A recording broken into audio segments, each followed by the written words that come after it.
Hello, everyone. Welcome back to Sperdunky and Friends Indie Game Devs.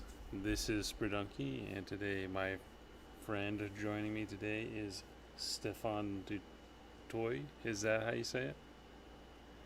Yeah, that's correct. And he is the developer of Thibutune, which is an awesome little um, horror puzzle game. It kind of calls back to like Myst. Would that is that accurate? Actually, yeah, that is Myst and Uru, those genres. Yeah, and it's got some jump scare moments, but it's I would mainly say it's like a puzzle game. I'm gonna go ahead Yeah, and actually, play some that's yeah. footage. I'm gonna play some footage here in the background while we talk about it. So before we get into the game specifically, do you want to kind of get into how you got into game development? Uh, well, okay, it's something that I've thought about a lot and wanted to do when I was a lot younger. Back in 2008, uh, I tried to do an online course with game development, but the coding was very overwhelming, and I kind of just essentially gave up on it for a while. And but it's always been at the back of my head because while I was playing a lot of games, I would always think, okay, I would love to do this or combine this, or this would have been a good idea to change this up a bit, and constantly thinking what I would not necessarily change in the game, but what experience I would like to take from that game and combine it with something else. And it's when uh, with the COVID-19 when lockdown hit, obviously not being able to go out and work, I had the opportunity to actually have time to sit and study up on game development and looking into Unreal Engine and everything that people have been doing at that stage. And that just inspired me to say, okay, right, let's dig in and see what we can do. Yeah. So me and you obviously we recorded some gameplay footage last weekend or the weekend before, and we kind of talked about it a little bit. But how, you're from South Africa, and you guys have this power outage period where, Yeah, load shedding. yeah, oh yeah, load sharing. And how did you start like doing game development stuff around this like load sharing thing? Yeah, that was the bane of my existence. That was such a huge knock. The thing is, it's at certain times during the month when the reactors are um, capable of running more constant currents, then it's fine. And when I started off with developing Thibutune, um, we were going through maybe once a day where we would have power outages of 2 hours at a time, which was livable and manageable. And as it um, as time went on, the stages started getting a lot more intense, and up to the point where we would have 4 times a day where the power would be out for 2 hours at a time. So that that added a lot longer time to the development of the game. But it's we are so used to it by now that we incorporate the thought of load shedding and the times into our daily lives now. So you know we work around it. Hmm. And so is the Bluetooth your first like official release? Yeah, it's my first official release. It's not my first attempt at developing a game, but it is the first official release. So what are some of the like original games that you started working on? What were those like? Very, very different.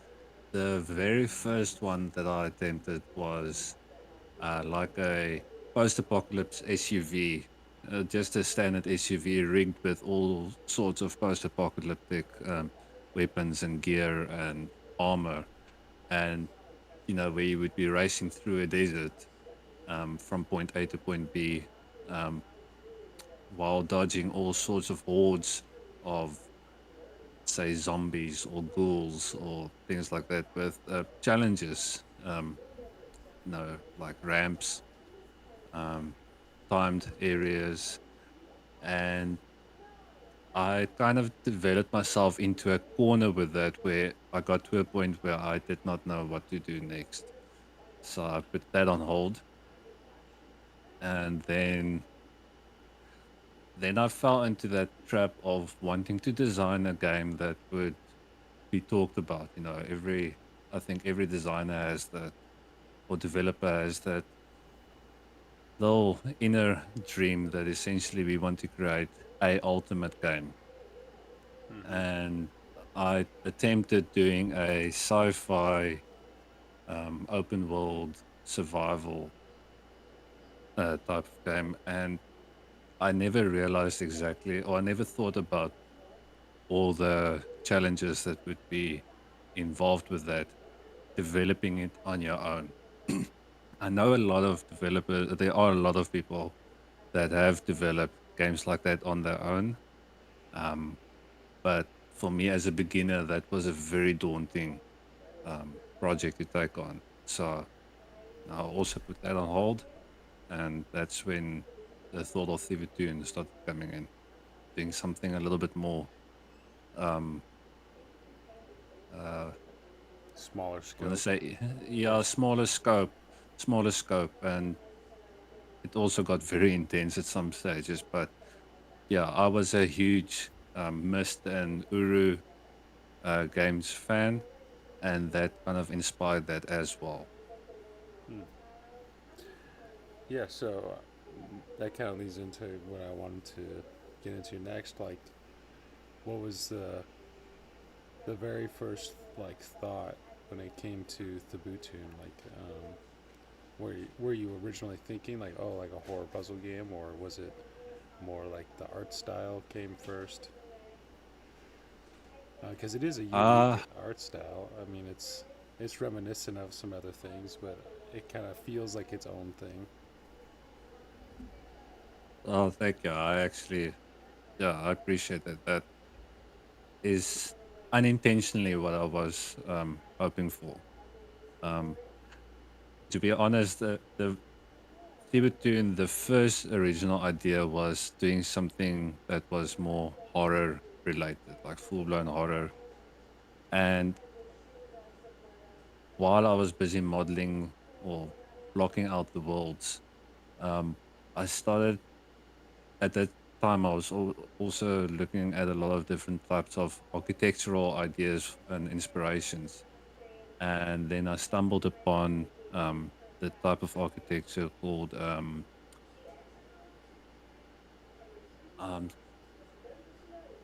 I don't want to say Doom architecture, architecture of Doom. Or Um, like brutalism.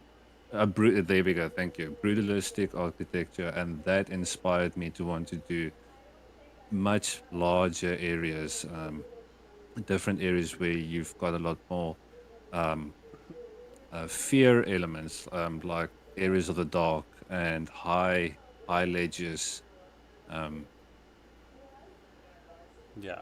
I personally, yeah. I think the coolest sci-fi looking, uh, like an any medium, are these very big angular looking things. Yeah, Kind of like I get the that. the Jawas, little, uh, I don't even know what you call it, like bus that they have on Star Wars. Like that's a Oh very yeah, realistic vehicle. yeah, I and think stuff that looks like that is some of the cool stuff. Like Halo, I have to bring up Halo every episode. Um, that's yeah, I get that. Halo is very brutalistic. I was just laughing because the footage just showed one of the times where I got destroyed by one of the statue guys.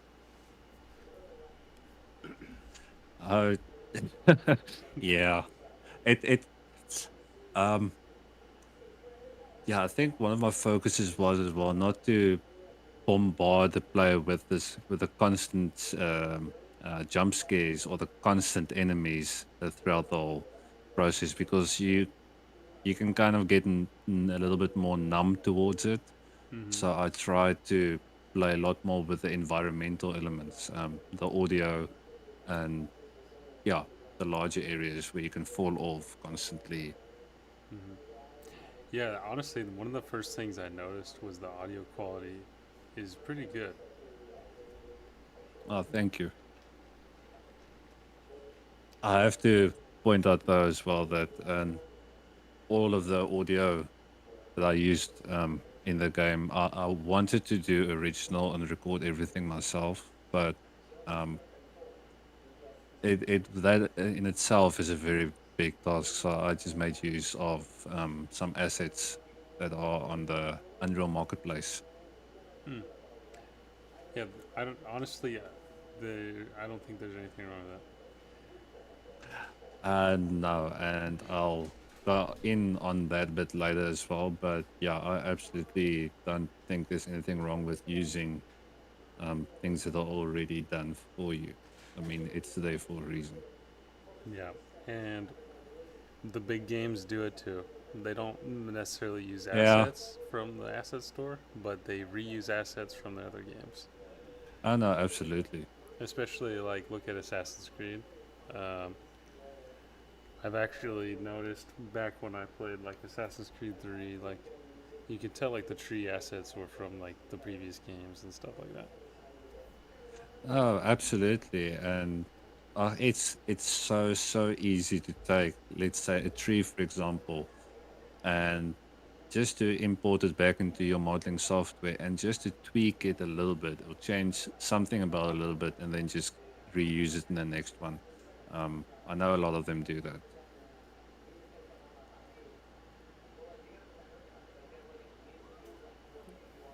Um, yeah. So the, just on that, I would say the stigma around using assets.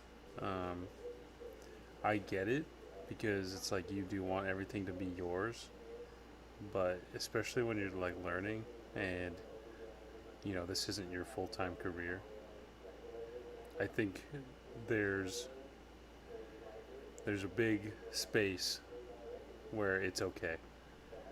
Um, I I would say as agree. long as it's not just if you didn't make anything yourself and you're just putting things together, like there's still something to that. It's almost like a mod.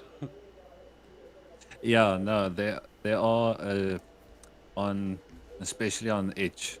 There are a lot of obviously free games and specifically horror genre free games where people keep pumping out smaller games constantly, but they use everything that's in that game is everything has been like assets, whether Mm-hmm. it's free or paid for. And if you do it that way, then eventually al- all the games are going to start looking the same. Like there are already so many games that, or indie games, I want to say, smaller scale games that use the same haunted house throughout their games, or Oh yeah. the same voices, the same sounds, and everything. So yeah, I'm all for using assets fully. But like you say, if you bring something, if you incorporate it into what you've got going on with something that you've done yourself as well, even if it's just the audio or the music, Mm-hmm. then that carries through as well. Yeah, and it's also very easy to edit things to where they fit more into like what you're doing. And then Yeah, also I would say assets are a really good way to um, complete like a vertical slice or like a proof of concept for a game idea. Um, and especially if you're yeah. just starting out, which is kind of the point of my podcast. It's sort of aimed towards people who are just starting out. Um, No, it's a good place absolutely. to learn. I think I actually, when I started with specifically with Thibutune, I used um, a lot of assets just to block out and level out everything, just to test. I just got a fright of that little scene there. I forgot that guy's coming. Um, yeah, just to, like I say, do a prototype and to test the things and work towards a certain look and feel. And then if you can either obviously then just leave it as it is and start implementing other things, or gradually start replacing them with your own models, which is actually what I did. Yeah, I think that's a good place to start. I mean, especially if you are a new or a first time developer, you know you can get a lot of advice on how to start off and what to do, but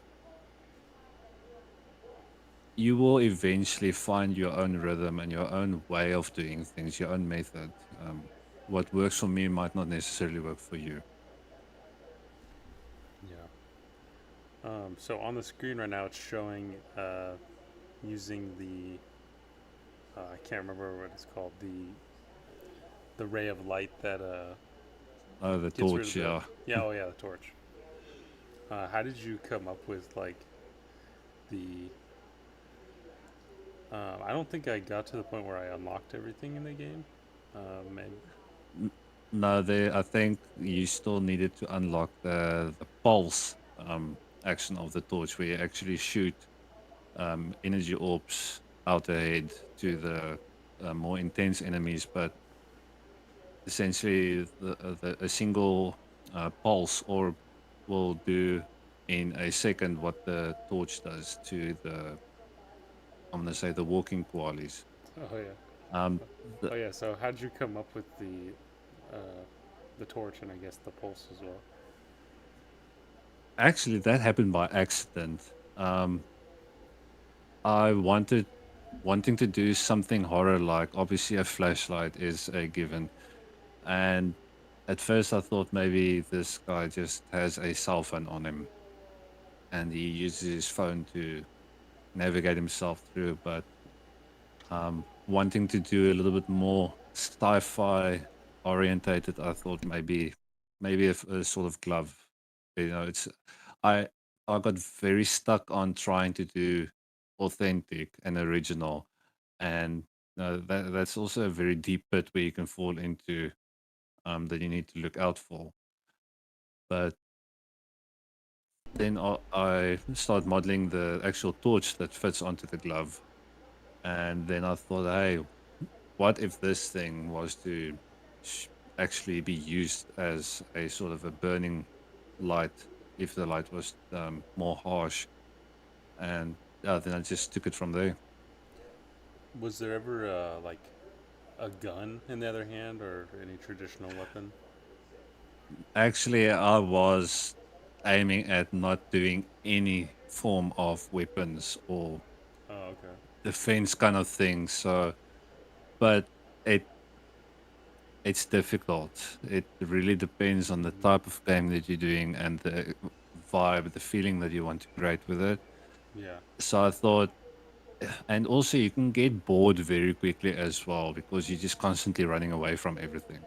Mm-hmm. Um, Adding this just creates a little extra element of feeling involved in the game. Mm-hmm. Yeah, I could see if I was working on a game like this, it would be very tempting to add more and more. Um, Yeah, but I think there's there's a pretty good balance where you get to areas where there it's not always monsters. Well, that's the thing too is I didn't even think there was monsters when I first started playing, and then that first time you see one, it's pretty scary. uh, um, that I did not see the very beginning where you played. Was the first one of the crawling ones that you saw walking past you, or was it one of the statues? it was the first area where the statues are, and I was Uh, like looking at them, and then one time when I walked by, it just came to life, and like I was like, "Holy shit!" It just fucking ran. Yeah, that's the other thing as well, is if you bombard with too much as well. I like the idea of having certain areas where there aren't any, I want to say, monsters or enemies, and some area, especially in areas where you would expect it. So you're in a constant awareness and a constant, almost want to say, fear type of thing, being careful. Hmm. And eventually, when you actually start getting used to the idea, there's nothing there, and then suddenly, you know, one pops up. But I tried very hard to limit the jump scare element, um, and focus more on a fear element. Hmm. Well, it makes the jump scares more effective too when they're not just everywhere. Yeah, Um, and also, it's showing on the screen right now where I'm in that room with the four cubes or the four like things that you have to grab. yeah, And something about this puzzle in particular has a very um, like it's weirdly like straightforward, but like mysterious. But then once you complete it, there's a real sense of accomplishment after like taking out all these statue guys. yeah. Um, I like the idea of almost like a reward kind of thing, where it's the concept and the idea of the puzzle itself is very simple, but you also have to be aware of your surroundings. Your senses are alert, Mm-hmm. and trying to finish it. So, um, Yeah, and you know, what's funny is also, this is the one where I look away from the screen after I finish the puzzle, and then the thing gets me. yeah. I think, however, though, there was a glitch in this area where no, the crawling monsters actually spawned where it was not supposed to. So, no, obviously, I apologize for that, and I did fix it. But yeah, I tried to not make it too hard, in terms of needing to figure out exactly what's going on. But Mm. just adding a few of these monsters just to help you, feel like you actually have to finish this and you can't stand still for too long.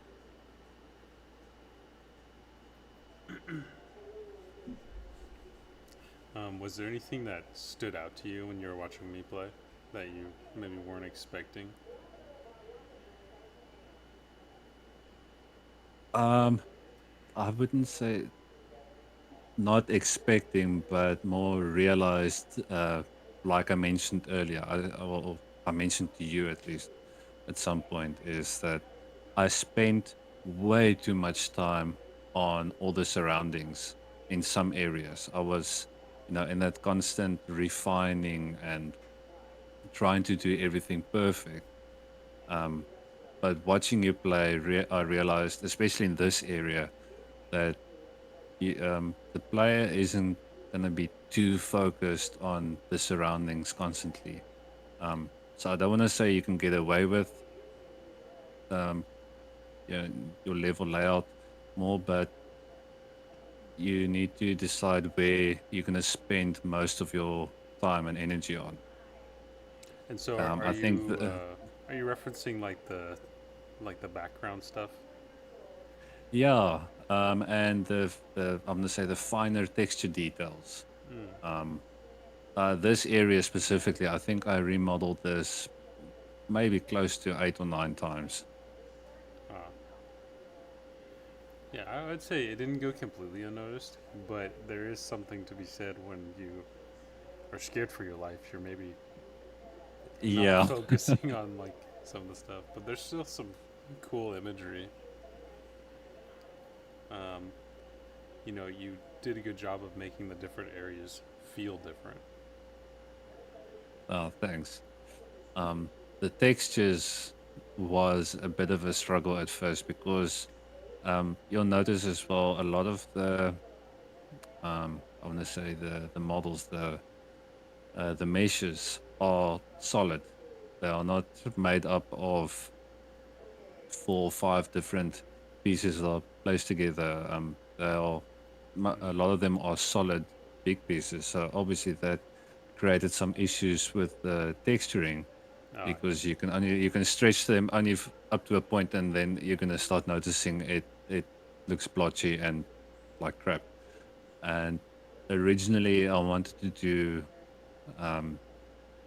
close to brutalism, so raw concrete, cold concrete type of textures.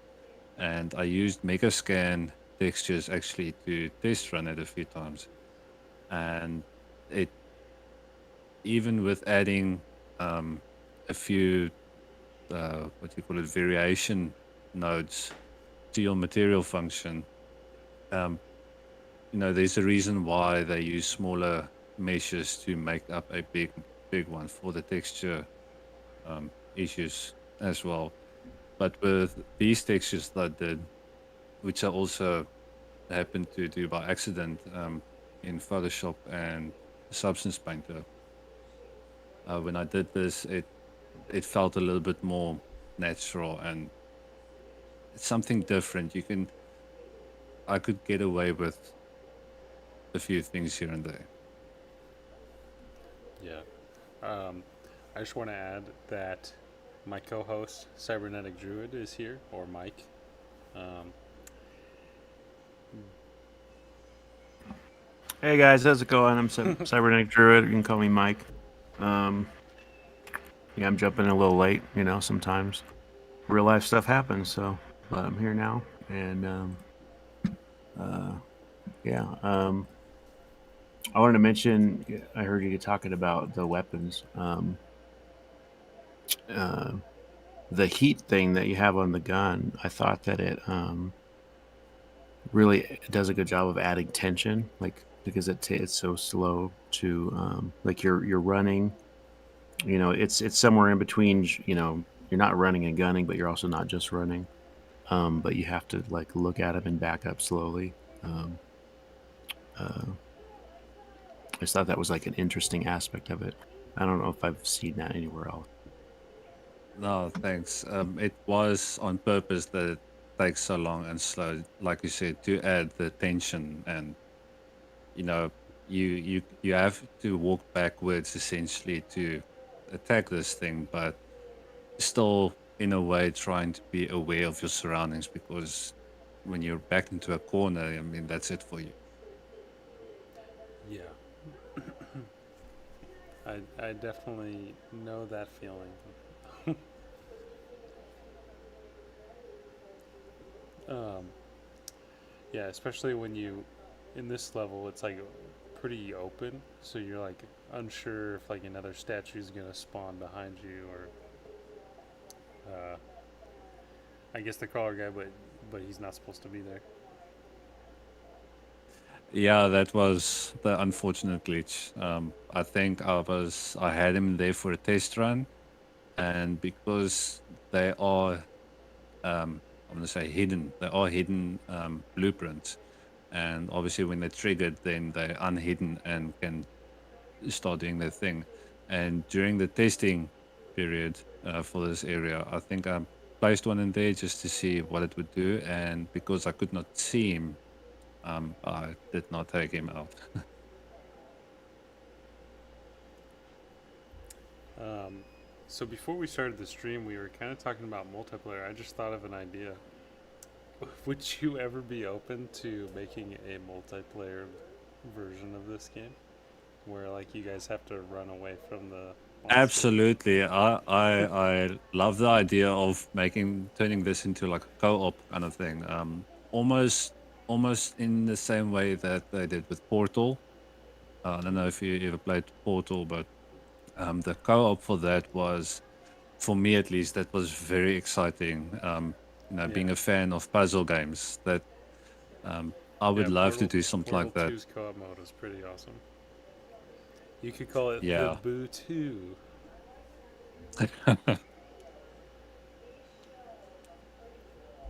But yeah, I think for that I would definitely you know have some help with it.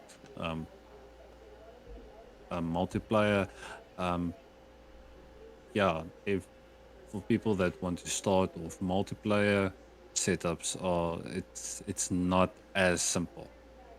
It's to some very very easy. So, but for me at least, it seemed like a very daunting element. So, no, I thought let's just do the single player first and go through it. But yeah, I'm very very open to doing it a co-op setup as well. Yeah, yeah. I would say it's just starting out. Networking is the biggest issue for multiplayer. Um, I know there's some good resources out there and things that you can buy that are very expensive to help with the networking. Um, but yeah, Yeah, there are a lot of, I'm going to say, assets and pre-built systems for networked games, but they cost quite a few penny, and it's for a reason. I believe it's because it is such a hard thing to do, and if you can purchase Unreal, for example, on Unreal Engine, there are some multiplayer projects that you can purchase that's got, I'm going to say, at least 90% of all the work done already. And that saves you easily, if you're working on your own, that can save you months of work. Um, yeah, definitely. Because yeah, you want your user experience to be good, and when it comes to multiplayer, there's a lot to consider with the networking. yeah, yeah, and a lot that can go wrong as well. And especially considering where your game will end up, like on Steam, for example. Um, I know specifically with Unreal Engine, if you're gonna be like doing your networking through Steam, then you also need to implement a few things. Um, and I, I, I'm not, I don't know any too much information about it. I'm just aware. I think that you also need to get like a add-on or some, uh, let's say, some files from Steam itself that you implement into your project as well. I'm standing under correction. I might be wrong, but at least that's the way I understand it. And when I looked at a few tutorial videos, I thought, there's no way. Yeah. Um, is there anything you want to add on that, Mike? Yeah, multiplayer can definitely be a can of worms. In your case, if it's like co-op, it could be like a simpler peer-to-peer use case. But then it's still a can of worms to some extent because okay, you're going to use the Steam accounts, or you're going to track your own accounts, or you're going to right. People have to go make an account that you keep track of. Then you've got to deal with it. It can be a security issue. But there's some, I think Grand Theft Auto is a famous example of where a lot of that is peer to peer, and maybe that's not the most secure way to do it. But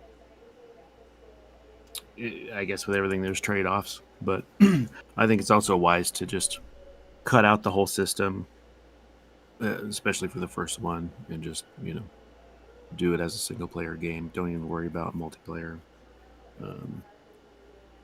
And can always revamp it, add it later, do a sequel to maybe get bored, maybe do a completely other game. But yeah, it's a good way to start. Is just anything where you run into that, like I'm not sure, does this game really need this? Just go ahead and cut it before you waste months on it.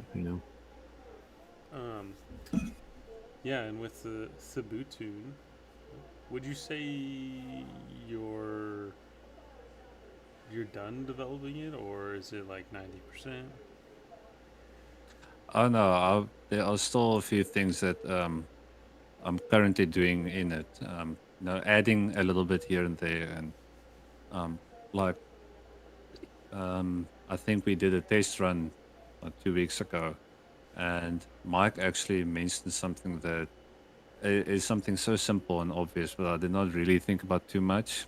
Is in a later level, um, when you're trying to, it's got a maze element to it. So most of the levels are like a maze. But at some point, when it's a larger area, having something, um, I can't remember the word now, just to have something in there to guide you in terms of where you are, like a place marker. Oh yeah, yeah, like landmarks. Yeah, yeah. Thank you. Landmarks. Some areas I will add a few landmarks in just to help out a little bit. Because when you're dealing with things that are running around trying to kill you and trying to find things that are hard to see, or trying to figure out in which order to do certain things, getting lost and not having a complete clue where you are, I think that might be a little bit too much with certain areas. So I'm just tweaking a bit and adding a few cosmetics, but also with um, like when you are approaching interactable items, I'm playing between leaving it as is or having an actual prompt like E to interact, so that you know that you are there and you can interact with us. Yeah.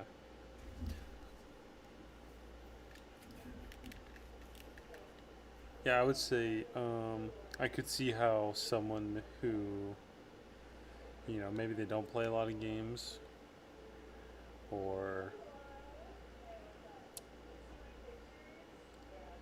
I don't know. I guess E to interact is pretty common, but I could see how someone would not think to do that if it wasn't prompt. Yeah, especially, well, depending as well on you as a player, what type of games you play and what you're used to and whatnot. If you're used to playing puzzle games, then you are in the habit of looking out for certain things. Um, but even with some of the harder puzzle games, even they have some aids here and there to what you can and cannot do. I think Uru, for example, is one of the games where you're very limited with help. You don't really get a lot of help with what you're supposed to do, and you're left with trying to figure out almost everything on your own. But it still has a prompt when you are close to an item, um, to interact with it. Yeah. Have you thought about highlighting certain objects too? I did at one stage. I actually did have it implemented, but then the other part of me went, I'm trying to create a little bit more of a, I don't want to say the word realistic Yeah. to it. Does it break the aesthetic a little bit? It breaks for me at least, it broke the aesthetic a little bit. And with that swoop, I actually took all the prompts away and the highlighted areas as well. Trying to leave it a little bit more. If I was to wake up in a world like this, what would I do? What would I know? I'm not going to know anything about this world. So, I try to create it in the sense that you would play it in the way that you would if you were to actually wake up in such a place. Yeah, I think this is just an idea, but I think one thing you could do if you didn't want to break the immersion or like the way things look, there's probably a way where you could bring attention to things the first time the player sees them, and then every other time Yeah. you see them, it's just the way that it is now. Yeah, I'm actually working on that in the first area where you wake up. Essentially, that area where you first pick up the glove is supposed to be like a trainer tutorial type of thing. So I'm actually in that area. I'm busy implementing a few um, uh, functionality to it where the first time you charge your glove to put more emphasis on your charging your glove, and you need to keep this thing charged. Without it, you are pretty much screwed. Yeah. And all the doors open after you interact with one of these glyphs, and you know to have them actually look a bit different, brightness wise, so that you are a bit more aware that not all of them are as noticeable right away, but to still have some sort of a like something that draws attention to it. So like a tutorial kind of trains you. Yeah, I think that's a really good idea. We kind of talked about it in the playthrough we recorded, where I didn't realize that I needed to charge the glove until me and you talked about it. And I actually was playing Pillars of Eternity with the developers' commentary on, and they brought up a really interesting, or I guess this is just good advice. They made their tutorial level last, so after they had the whole game done. And so they used the knowledge of the rest of the game, I guess, to come up with the tutorial. That's interesting. That is interesting, yeah. So it's like, basically, once you're familiar with the game and what the most important parts of the game are or are going to be, then you take the time to introduce all of that after the fact.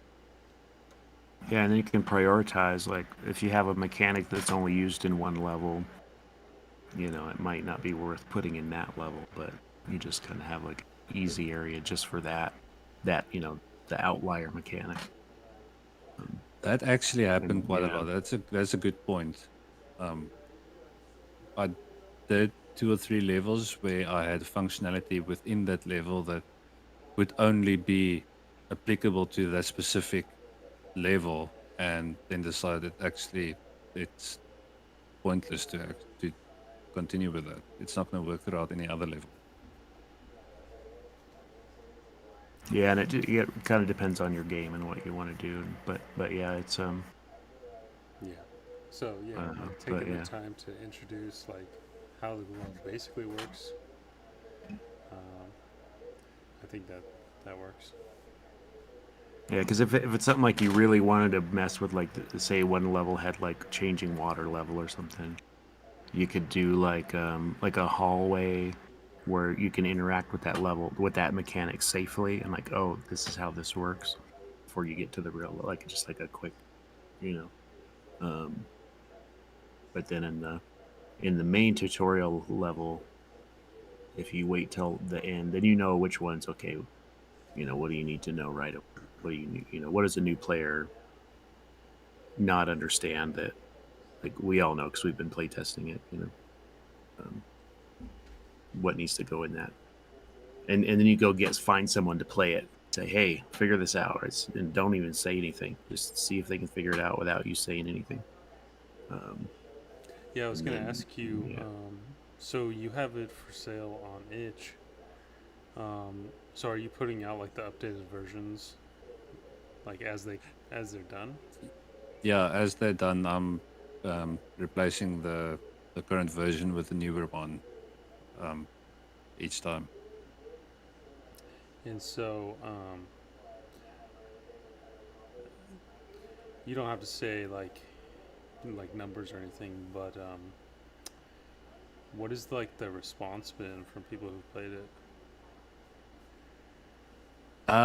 Honestly, I haven't received any response really, apart from people I know personally.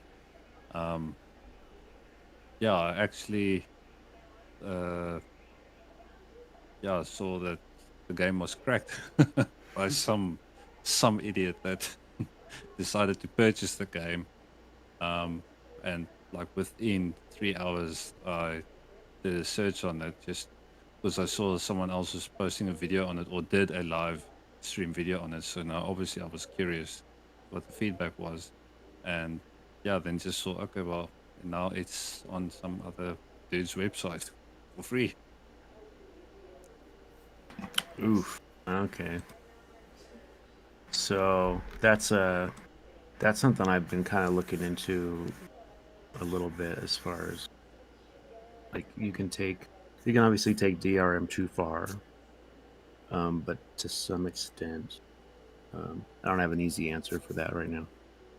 Even that, I But yeah, think they've already found ways to get around some of that as well. So um, it's it's the whole thing of, if a thief wants to break in, you can have the most expensive security system that money can buy. If they want in, they will get in. oh yeah, definitely. I I guess what I was saying is, like, there's like a certain minimal level that is probably appropriate, um, depending on what you want to do with the game. But yeah, there's always going to be it's always going to be on Pirates Bay or whatever. And some publishers have gone as far as to put it on Pirates Bay themselves, as a ways to say, like, well, I know you're going to pirate it, at least get one that's not doesn't have viruses and crap in it. Yeah, You true. know? Or one that actually attempts to break your PC. If you're Yeah. gonna do it the illegal way, you might as well just have a good experience doing it as well. Yeah, and some people might, buy it because of that, but it's probably not probably not like a huge boost in sales just because you gave it away. Uh, The funny but thing is yeah, the specific website where it was, it's under all those games. I saw the tag: if you like the game, support the developers and buy it. So oh, okay. he gives it for free, but if you really do like it, just Mhm. go do the right thing then and go buy it. Yeah, you can't get too mad, I guess. At least I wouldn't be Yeah. too mad Honestly, if it this was is a something like problem that. I have not thought about at all until Stefan told me about it. I Yeah, did not think about it either. I mean, yeah. I was just, it was such a big shock. Like, I never thought of this. But, Well, one person out there thought this game is interesting enough to want someone or, to do that. So, mhm. in a twisted sort of way, take it as a kind of a compliment kind of thing. Yeah, yeah, yeah. One and it, one example of this. This is like an extreme example, but there was a mining voxel game before Minecraft that wasn't well known, and that game's code got leaked. And then, Notch, I don't think Notch stole it himself or anything, but it was available, and then Yo. it became Minecraft after it got leaked. But so it's one of those things, like, if you got something really cool and really special, maybe, you know, try to lock it down a little bit and try to get some traction, so at least people recognize you before, the knockoff becomes the main thing, right? Yeah. Yeah. So that's why I say it's like a tricky thing of, depending on what you're doing, like if you're, um, you know, for the games I'm working on, it's more about learning and just getting a game out there. So I'm not too worried about locking it down too much. But at some point, it's good to be aware of, you know, uh, that hacks are going to happen. If someone wants in, they're going to hack it. So, Yeah. but who knows? Like, that particular mining game, if it wasn't, if the code didn't get leaked, maybe we would have known about. It was like a competitive mining game, I guess, and it wasn't the same type of deal, and probably, maybe it wouldn't have been Minecraft, because Minecraft, yeah, and it's Minecraft, right? Um, but yeah, I mean, if it wouldn't have been leaked, maybe we would have known about it a little bit, before, the voxel thing took off. Not very true. So, do you have um, any other games in the works right now? They are okay. Well, apart from the other ones that are in the back room that I started with and haven't touched it, I actually do have two particular ones that I'm dying to try and start working on. But that's the thing. I'm constantly thinking of new ideas and new things, and I want to try and test this. So, but before I actually start on any of those, I want to spend more time to refine Thibutune a little bit before I will. No, eventually, game is finished. But I like the idea of updating it with things here and there as Unreal Engine develops as well.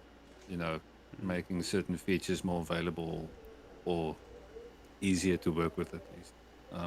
But I don't see myself working on Thibutune constantly for the next few years. But it will definitely be a start of something. I would love to do another similar type of project, but no, who knows? It can even end up just being a co-op version of this with a different layout. Yeah, I think it has potential for expanding, for sure. And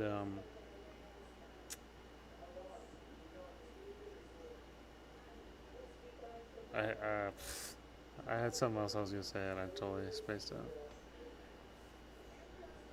Well, one of the currently while doing something in between of projects, I want to say I'm busy working on like stylized assets, just to break away a little bit and to do something a bit different instead of doing the same thing constantly over and over and over again. And I love the idea of doing like a full open world experience, but on like a massive scale. I'm gonna say almost like world-like scale. But that is a dream that will sit there for a while, and obviously it will take years to accomplish that. So it might end up being a project that I'll constantly be working on in the background. That's cool. Yeah, I think everyone starting out in game dev wants to make a big open world of some kind.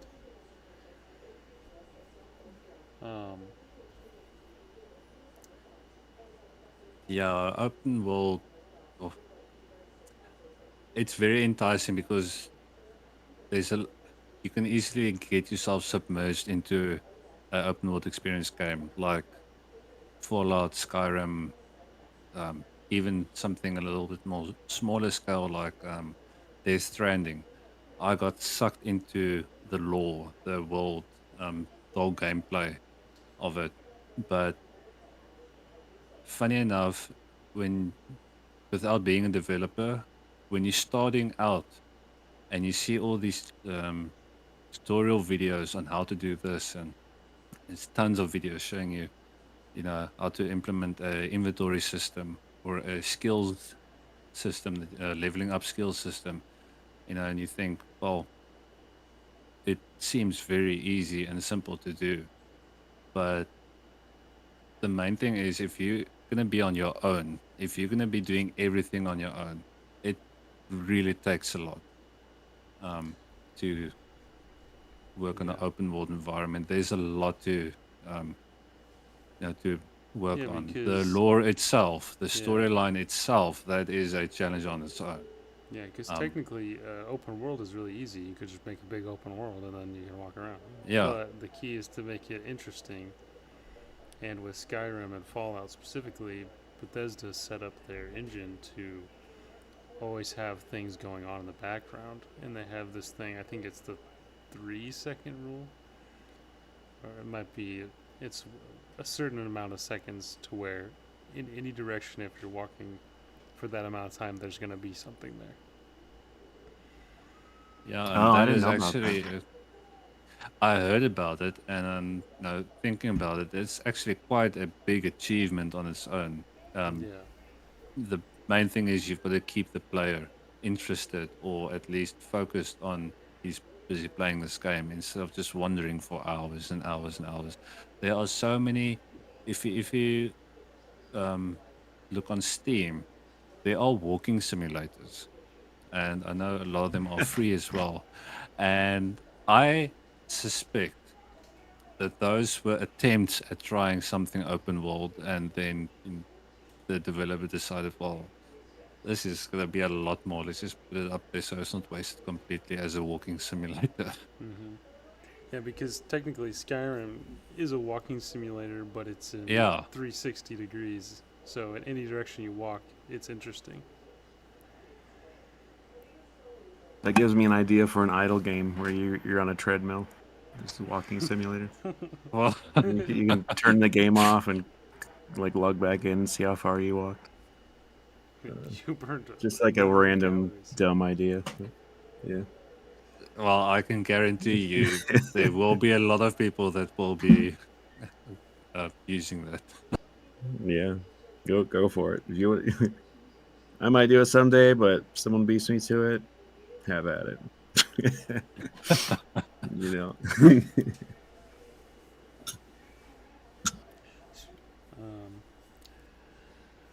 Sorry, my brain is like working at 5 miles an hour.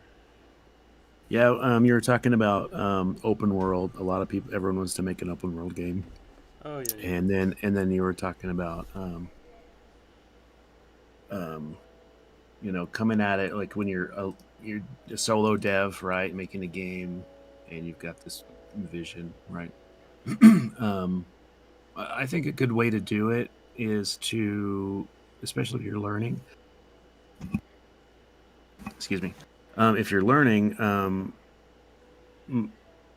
you can still kind of do everything and learn as you go.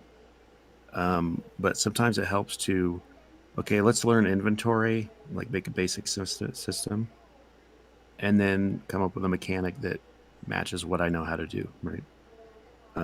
Just learning it. Yeah. And then, okay, now let's move to the next thing. Now, if you're following tutorials and things, there's a big difference between the very beginner, right, inventory system and kind of a more advanced, robust, can handle of like like a bunch of items and you know, long-term play and being well polished, right? And so it's one of those things where sometimes it can be um it can be both liberating and help you make interesting choices if you change the game based on your skill set, right? So like for me, I don't really know graphic stuff very well at all. So if I were doing it by myself, I would stick to more like, I don't know, menu stuff, like idle games, or like top down pixel graphics, things like very simple stuff, or even vector graphics. But if you're more into, if you do know the audio side, maybe you go in depth on audio based mechanics, or you get what I'm saying. Or if you maybe it's your second game and you want to learn the audio side, you can go in depth and as you learn it, right? And then you already have one of the other pillars, right? But in any Yeah. case, there's a Yeah. lot of hats to wear and there's endless things to learn. But that's part of the fun, No, fully. And yeah, some of the tutorials out there on, like, let's say the skill system is a lot of them are catered for the beginner, and some of them are, like you said, for the more advanced skill developers. But the one thing that can get a beginner like me in the beginning, that can get them down very quickly is, now you've got to implement this with a different system that you using in the same game. You've got to incorporate it now into your game, and you followed along other tutorials. And there's not really a tutorial on how to implement this into your game or how to use it in combination with this. Yeah, and they don't There work are together. Yeah. there are many. The problem is there's not ever really, well, depending on the situation and what you're doing, a right or a wrong way of doing things, but there are countless ways of doing something or implementing something. So it's hard to find that exact answer that you're looking for. Um, so on that, I would say when you're starting off, try and figure that stuff out first, or do a project, prototype, where you don't even have your landscape in. It's the first thing that a lot of beginners do is first they want to build the world, they want to see the visuals, and I can build a game that looks photorealistic. Um, you know, I would say personally, if you're starting off, ignore that for now. First, work on what your game, all the functionality it's going to carry. Does it have an inventory system? Even something as basic as the menu system can be very daunting, if you struggle with Yeah. some things, or the save game system. My game, or Thibutune, was I think 90% done before I even started thinking about the menu system and the saving system. And you know, it it can break you if you um, let that if you struggle too much with that and thinking you spent all these hours, months developing the game up to this point, and now a simple thing like the menu system, even if you purchase a menu system or asset, implementing that into your game is not always as easy. There are tutorials on how to do certain things, but yeah, my advice would be to first play, or at least it's something I wish I really thought of at first, is just to work on all the functionality and figure out what exactly is going to be, am I going to use in the game and whatnot. Yeah, I would say that that's a pretty common issue, especially for me because I'm an artist. I want everything I'm Yeah, working on to look good before I even show it off, or I want it to look good for me so that I know that it's going to be good. yeah. And then I'm like, send me an ugly motorcycle. I don't care what it looks like. I just need a motorcycle. Yeah. Or like what I usually do is like I've got a rectangle that I'm working with, and it doesn't really matter because I'm doing code side and he's doing more graphic side. Um, and I'm I can get by with a rectangle. Yeah, eventually I started going that way, but you know, just um like where in certain areas there are drones, you know, idle drones just flying around, and I could have just used a orb, a sphere, just as the demo, or whatever, just to have it roaming around and testing all the functionalities. But also being an artist, I thought, well, let's first visualize it and see what it, if before I do all the functionality, how it will look in the game. So then I spent about 2 days just modeling the drone and texturing it and everything. Um, Originally, it was going to be some sort of a attacking drone, and after spending all that time first modeling and texturing it, putting it into the game, I realized, nah, it's actually not what I want to do. Yeah. Yeah, that's a good point as far as getting bogged down on certain things. I think the main Prototype. yeah proto. I think the main thing about whether your game, like what makes the game fun, right? Is the game fun or not, right? So like your game loop is probably the most important thing. You could be controlling a pixel, if it's fun, right? Um, and if for people that are just starting out, sometimes it's it's beneficial just, okay, I'm going to make a whole game. I'm going to just follow, I don't care about this game. I'm just going to go through all the steps, I'm going to make a inventory system. Maybe it's not the one I want. I'm going to make a character. Maybe it's a free asset, right? Um, but it sometimes, it's just more about learning. But yeah, implementing other people's across different tutorials or assets that you buy, or thinking about how you're going to do it, and then when you get there and try to actually do it, a lot of times there's a big gap between how what you thought it was going to be and what it actually takes to get it to work. And so, Yeah. yeah, I think there's something to be said about earlier what you're saying when it's like there's not a tutorial for something and you have to figure it out. I think that's where people learn whether or not they really want to make games. yeah, Because honestly, for me, when I was getting started, I would do tutorials, and then I would realize, trying to make one thing using all these mishmash tutorials would like break my game, and I had to like figure things out.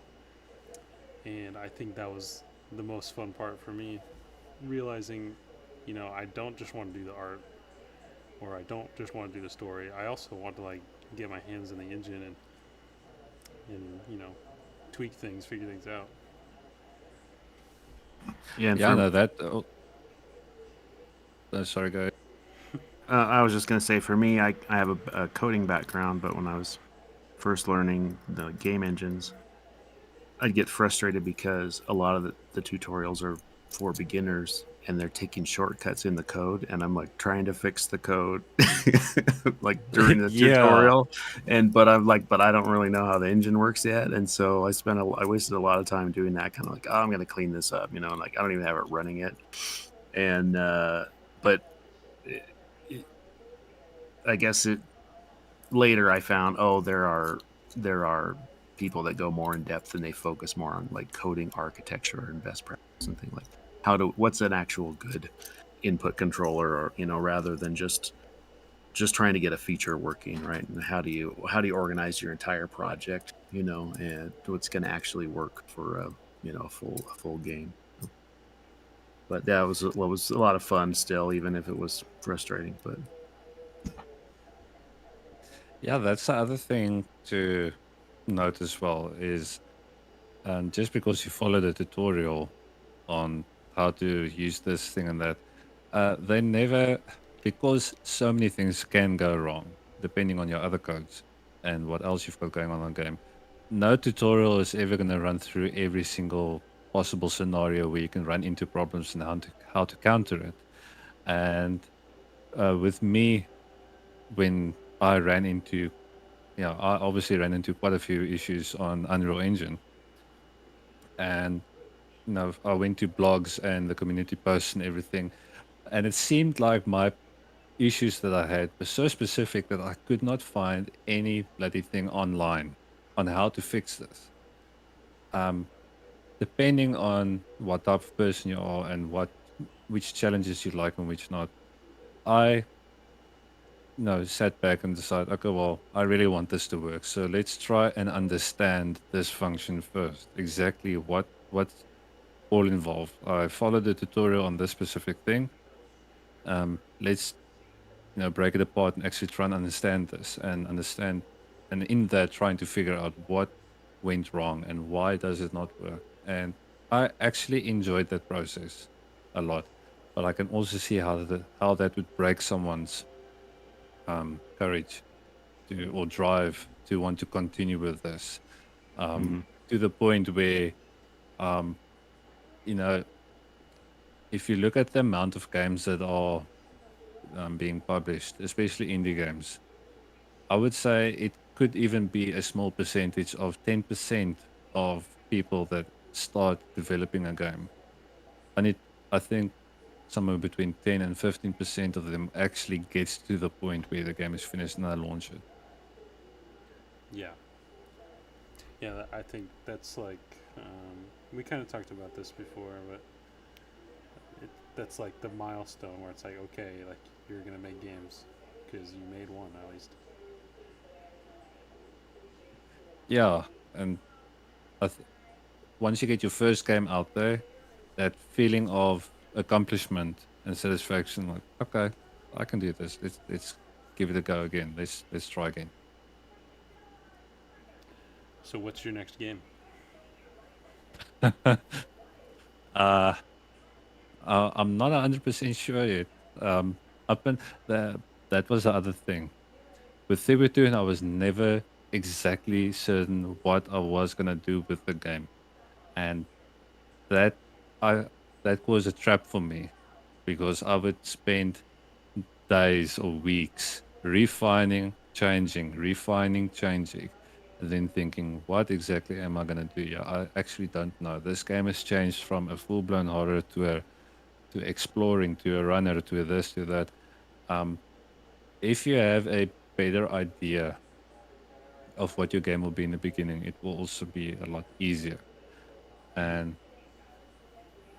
I'm not 100% there yet where I know exactly what I want to do with the next one. And I know how quickly you can, um, I don't want to say the word really, but how much time you can waste on a project that's not going to end up even being completed. So I'm actually busy working on a game idea, but uh, in a book, I'm actually writing out my game from start to finish. Obviously, open to changes here and there, but I first want to build the game in my head or on paper before I start doing anything. So up until that point, I'm just doing a few assets, um, either for marketplace or for myself. Um, but I do think that the next game will have a stylized look. That's cool. I was gonna ask you if Thibutune had any kind of, some people call it like a game bible or like a game document. Nah, that was that was winging it all the way through. That's Yeah, pretty good for winging it. it has changed tremendously. I mean, I could show you the very first project that I created for Thibutune that I saved as a backup, originally back in August last year, and it's two completely different games.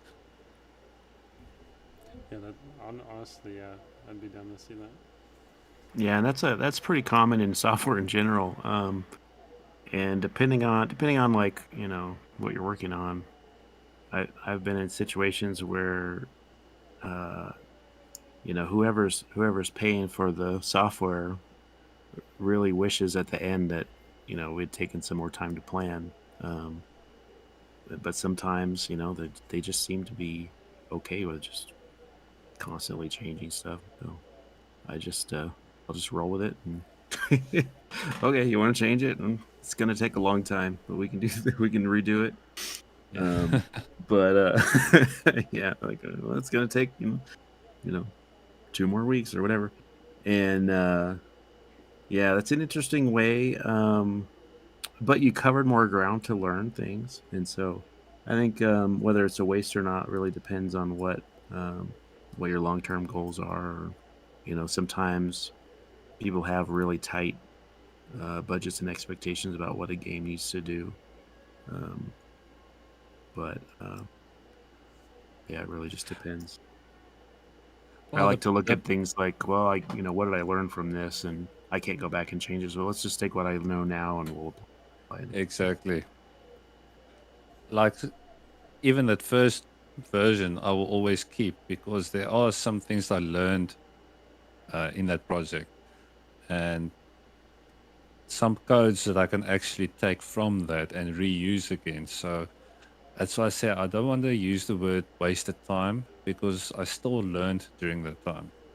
I wish I knew exactly from the start more into which direction I was going to go to, but the experiences I picked up through all the trial and error, no, you can't take that away. And I can always reuse some of the things I did in that. So it might feel like wasted time if you pressed for time, but in the long run, no, it wasn't wasted time. Yeah, I think there's definitely something to um, something I've talked about before is like I felt like I was wasting time for a long time, but just being familiar with the engines, it kind of makes those times where you're tinkering on random stuff beneficial long term because you're like, well, I definitely know how to do that.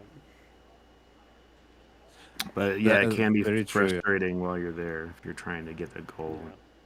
But you just got to stick with it, and you know. Yeah.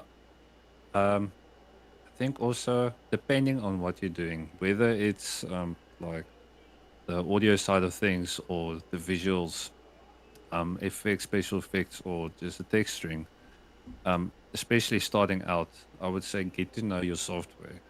Spend time tinkering on the specific program. If you need to Photoshop, um, experiment with different things because chances are that you are going to get halfway within your game. Example like what happened with me, halfway through, I followed, just saw a random other tutorial on how to do specific textures. And then within that tutorial, I discovered something else that I could do. And then I wanted to change my whole look.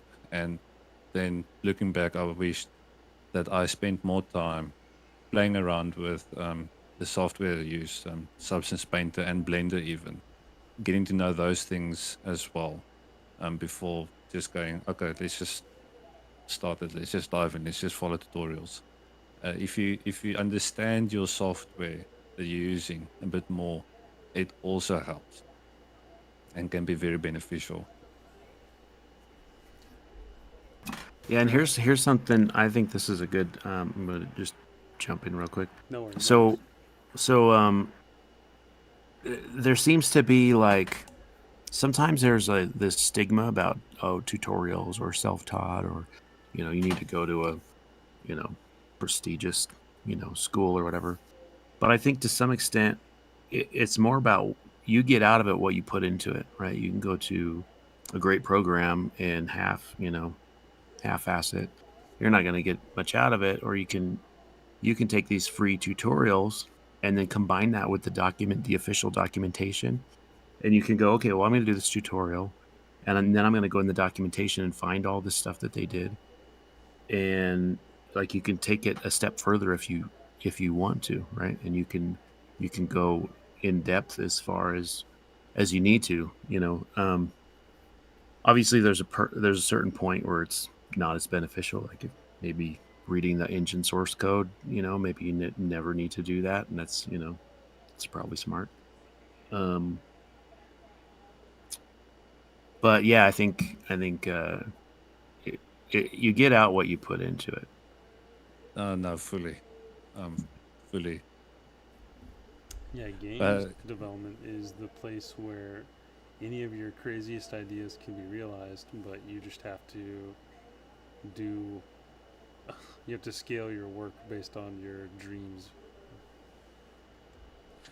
I think partly there's, okay, well, yeah, sorry, before I interrupt myself, regarding tutorials and all that and understanding your software, there are actually quite a few problems that I managed to solve by just reading the documentation of Unreal Engine 5 itself.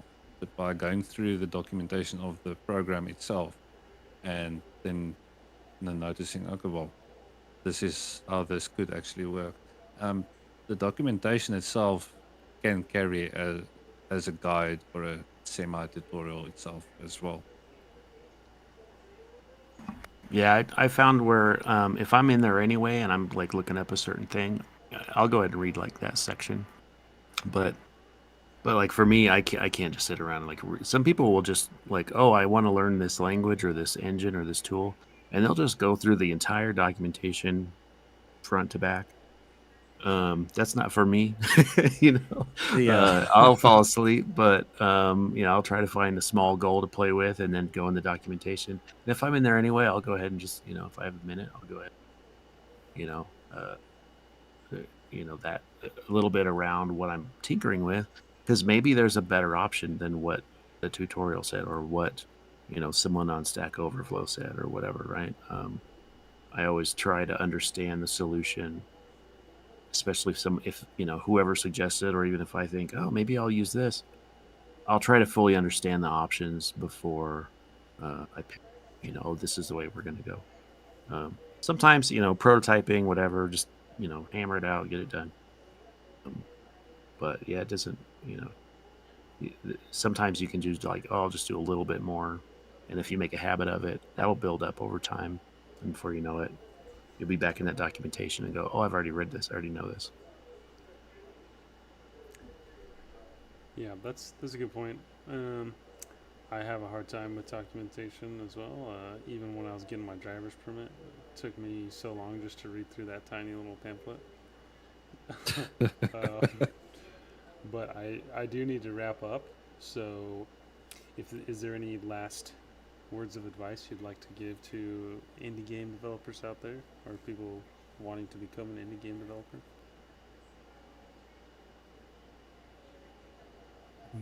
Apart from, you know, everything earlier mentioned, I think one of the key things as well is to actually just have fun with it. Don't let it become a nightmare situation where you feel stuck and you feel you have to do this. And no one is going to crucify you if you do certain things in a specific way or your own way. Yeah, just have fun with it. Yeah. And we did record, you know, the first like half or so of your game, right? That playthrough. We did? Almost the first half. Almost the first half. Well, I would love to record the rest of the game with you still. And I want to put Anytime. I want to put that footage out for people. But little announcement. I'm going to put it out on our Patreon, which is, I believe it's just Sperdunky Village. I'll put the link in the description. So we are officially launching our Patreon, and if you like Sperdunky and Friends and want to support us, that would be, you know, a great way to do that. Other than that, liking and subscribing to the channel. And where can we find you, Stephan Du Toit? Or Stephan Du Toit? I don't know if I'm saying it. Stephan Du Toit, yeah. Currently, I'm just on LinkedIn. I will find I'll find the link for you and send that. And on Instagram, sorry, I've got the push to talk on, so if I try to go to the link, it just keeps erroring out on me. But I will send you the links. But I'm on Instagram, YouTube, and on LinkedIn. And what are you on Instagram as?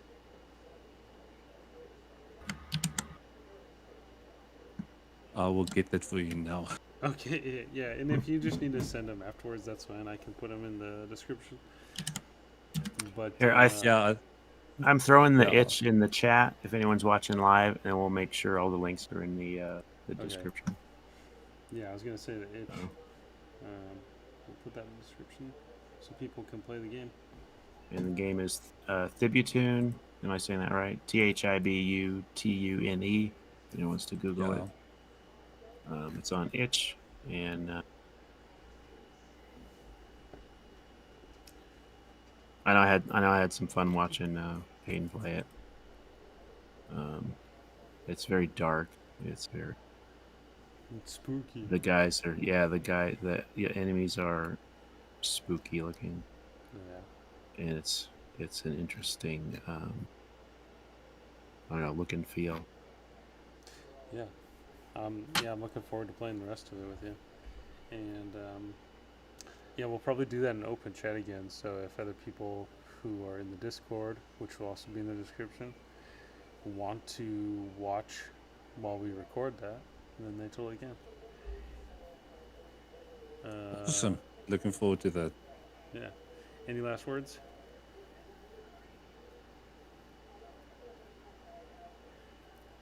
Not, this not has my been strong Sperdunky and Friends.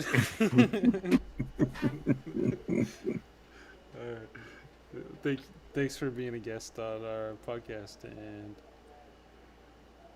thanks for having me. It was fun. Yeah, and your game's awesome. Thanks. Appreciate it. All right, thanks everyone for watching, and